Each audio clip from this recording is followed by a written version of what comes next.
Make sure this thing's working. Let me check the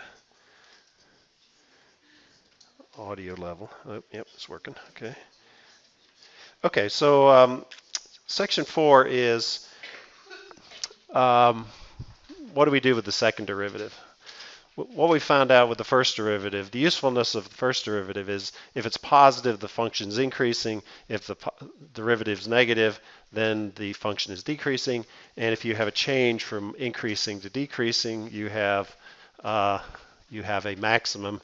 If you go from a decreasing to increasing, you have a minimum. And that's pretty much it for the first derivative. Okay. So there's two things you can use the second derivative for. You can use it to talk about something called concavity, or you can use the second derivative test to determine whether something is a minimum or maximum. So let's talk about each one of those two things. Okay, so that's what I just said. Okay, and that's something. Okay, so yeah. Can the sign of the second derivative tell us anything about the shape of the curve in a particular interval? Does anything special happen where the second derivative is equal to 0 or undefined? Does a change in the shape of the curve happen at x values where the second derivative is 0? So the answer to all those questions is yes. Okay. So it can tell us something about the shape of the curve. Something special can happen when the second derivative equals 0, and does the change in the shape of the curve happen when the second derivative is 0? Yes. Okay. So let's. So here's a function. This is y equals x cubed, and from a first derivative standpoint, it's just increasing, increasing, increasing, 0, increasing, increasing, increasing. So this is the one of the cases where the first derivative is 0, but it's a critical number, but it's not where you have a minimum or maximum. You just have a change from something changing. Now, if you look at the slope is well, no. So if you if you draw a line tangent to the curve, like the line that represents the tangent line to the curve or the slope of the derivative, and you look at the where the curve is relative to that line, here it's bending this direction, and it's bending in a downward direction. You can also think of it about if you're driving a car, and if you were to drive a car and you took a right turn, you would say this is the inside of the curve, the curve that you're driving around. Now, so we're still turning to the right. Now here we change our direction. Change the steering wheel the other direction. And again, if you draw a tangent line to the curve, and you can see the curve is on this side of the tangent line, and so I can draw arrows in this direction, or you can think of it as that that's the inside of the curve is where the arrows are. So either way, well, when you have the curvature such that the arrows that represent the inside of the curve are pointing downward, meaning in the negative y direction, then we say that is concave down.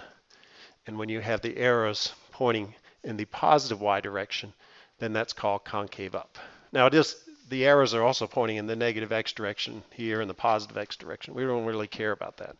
We just care about basically what the y part of that curve is. The y part of this arrow is pointing down, and the y part of this arrow is pointing up for you physics guys. The y component of this. Okay. So I think I say that's explicitly on the next page. So let's see. Oh well, no, we're going to look at another function. So that was the case of a y equals x cubed. Now this is a little more complicated y equals x cubed kind of curve. It has a local maximum. It has a local minimum. Again, if you look at as the curve is increasing in x value, the inside of the curve is going to be pointing. You can see the arrows pointing towards the inside part of the curve rather than going this way. And these, again, the y part of these arrows are pointing downward. So we would say this part of the function is concave down, And it turns out that when that happens, the second derivative is less than 0. If you just happen to calculate the second derivative. Now there's some point where it changes from concave down, where the second derivative is less than 0, to where the second derivative is positive and the curvature is pointing upward. It's concave up. That point where you change from concave down to concave up has a special name. So again, right now we're just looking qualitatively at the curves. What is the curvature of the curve? Now we're saying, oh, it has something to do with the derivative. So it turns out that the second derivative, the sign of the second derivative, is important, and the place where the second derivative equals 0 is where you change from concave, what we call concave up, to concave down, or concave down to concave up. Just like the first derivative equals 0, change from increasing to decreasing. So not surprisingly, we're going to make up little tables to show all that kind of stuff. Okay, so here's the definition of concavity. Let f be differentiable on an open interval I. The graph of f is concave upward on I, meaning the interval I, if the first, well, yeah. So let's go back. They actually talk about the first derivative increasing. So let's talk about that. It's also when the second derivative is a certain sign, but they're using the initial definition of concavity is where the first derivative is either increasing or decreasing. So if we look at the first derivative of these curves, you can see this is maybe like 2. The next one is a little greater than 1. Then we go to 0. Then we go to a negative slope. So we're positive, smaller positive, 0, negative. So in this region where the second derivative is less than 0, we can also say that the first derivative is decreasing. So when the second derivative is less than 0, the first derivative is decreasing. Now over here, the slope is negative, 0, positive, more positive, more positive. So in this region, the first derivative is increasing. It's going from negative to 0 to positive to more positive. So when you have the slope increasing, that's where the second derivative is greater than 0, and that's where the concavity is positive. So don't write this definition down because I don't like this one, but it's the official definition. So the official definition of concavity is talking about how the first derivative is changing. When we talked about increasing or decreasing functions, it was what was happening to the function. So we're just kind of going one level further. Concavity has to do with how the first derivative increases or decreases. Increasing, decreasing has to do with what the function is doing. Okay. So that's the official definition for concavity, but the test for concavity is what we're more worried about. First, you have to make sure that the second derivative exists on the interval, some interval, which we'll figure out. We'll end up defining the intervals by where the second derivative goes to 0 or is undefined, just like we defined the intervals for the first derivative by where the first derivative was equal to 0 or undefined. So it says, if the first derivative of the function is greater than 0 for all values of x in the interval I, then the graph of the function f is concave upward. If the second derivative of the function is less than 0 for all x in the interval I, then the graph of the function is concave downward in I. What we just said in the previous section was if f prime of x is greater than 0, then the function is increasing, and if f prime of x is less than 0 in the interval, then the function is decreasing. So this is the next, what happens if the second derivative is positive or negative. If it's positive, then it's going to be concave up. If its second derivative is negative, it's going to be concave down.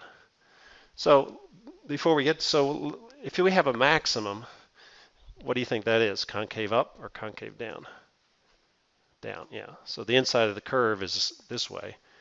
So that's what the second, we'll find out formula here in a second, but a maximum occurs when the second derivative is negative.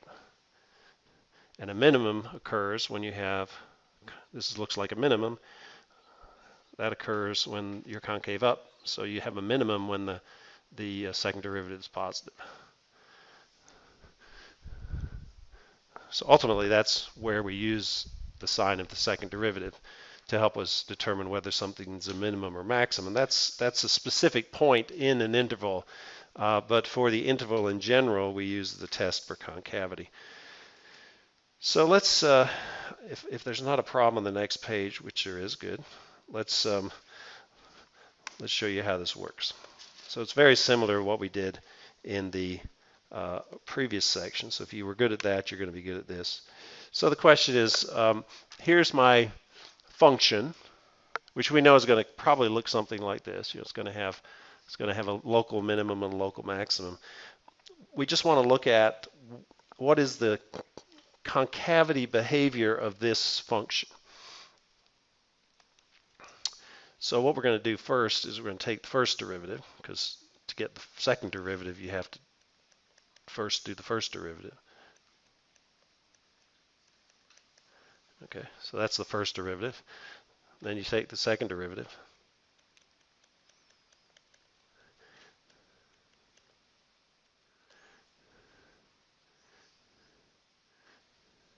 Now, I could just pick some values of x to show how x changes with, or how the second derivative changes with the value of x. But it turns out that functions change from concave up to concave down only at the points where the second derivative is either 0 or undefined. Well, we know that this is always defined. It's just a line. So the only option for this function to have a change in concavity is for it to occur at a point where the second derivative equals 0. So we're going to set the second derivative equal to 0 and find the values of x where that happened. So it's just like we did before, except now we're setting the second derivative equal to 0. So if we get negative 6x equals negative 2, x equals 2/6, which is 1/3. Okay. So what we want to do is, like we did with the first derivative, we want to create a table. Now, when we looked at the first derivative, this would have 3 intervals, from negative infinity to the first critical number, from the first critical number to the second critical number, and from the second critical number to positive infinity. In the case of second derivatives, we only have 2 intervals, which I will show you what those are. But let's include five rows here. So it has the same kind of setup. You have interval at the top, and the interval is going to be from negative infinity to 1/3, and from 1/3 to positive infinity. Here we pick some values of x in the intervals. We evaluate the second derivative of x at those values of x. We're going to write a comment. And what we'll do is we'll draw a little sad face or happy face there. Okay, so what would be the best number to pick between negative infinity and 1/3? 0. You know, if you can always pick, 0 is always the best number. 1's the next best number. So you can see both of those numbers. 0 is in this interval, 1 is in that interval. So then we'd evaluate the second derivative at 0, which is going to, we go back here, it's a negative 2. So we don't really care about, again, we don't care about what the number is, we just care what the sign is. It's negative. And then if you evaluate the second derivative at 1, you'll get 6 times 1 minus 2, which is 4, which is positive. So it's positive. And what we said is that the negative second derivative is concave down, and a first derivative is concave, a positive second derivative is concave up. And so this is concave down, that's concave up. I mean, it doesn't have to be a minimum or maximum, it's just to kind of give you a general idea. It turns out that the minimum is in this interval and the maximum is in this interval and the minimum is in this interval. So we could go back. So that's how you would use the second derivative to figure out whether it's a minimum or maximum. You'd go back to your critical numbers, see whether your critical numbers are in this interval. If they are, then that critical number is going to be a local maximum. If your critical number is in this interval, then it's going to be a local minimum. So that's the basic idea of the whole section. Okay, so let's see what other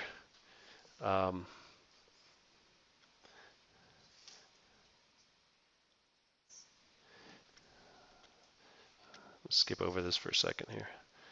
And okay, yeah, we'll come back to that problem, but I just wanted to cover this point. So the point where the first derivative was equal to 0 or undefined, we called it critical point, a critical number.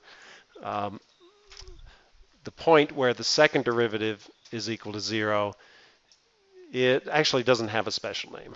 Okay, it's just where the second derivative is equal to 0. But where the second derivative is equal to 0 and you have a change in concavity from up to down or from down to up, then that has a special name. It's called the point of inflection. So let me write out the comment I made beforehand while you're writing that down. The x values where f double prime of x equals 0 or is undefined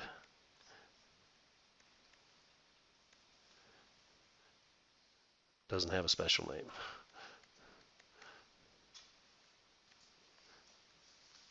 Like we had for the first derivative, where we called it a critical number. It's just the values of x where, you know.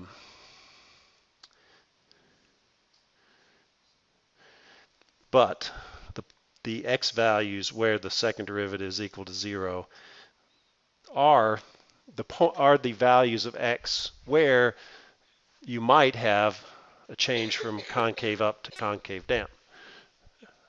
So you used your table with the intervals to show that at a given value of x that it does change from concave up to concave down, and that point we call the point of inflection. So let's go back to the example we just did a minute ago.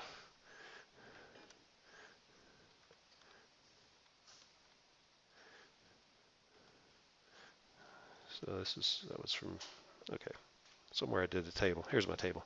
Yeah, so here's a point, x equals 1/3, where the second derivative changes from negative to positive. It changes, in this case, because of that, it changes from concave down to concave up. And so what we would say is, because this happens, so I'm going to write this out in words because you'll need to do it when you take the test. Since the function changes from concave down to concave up at x equals 1/3, this point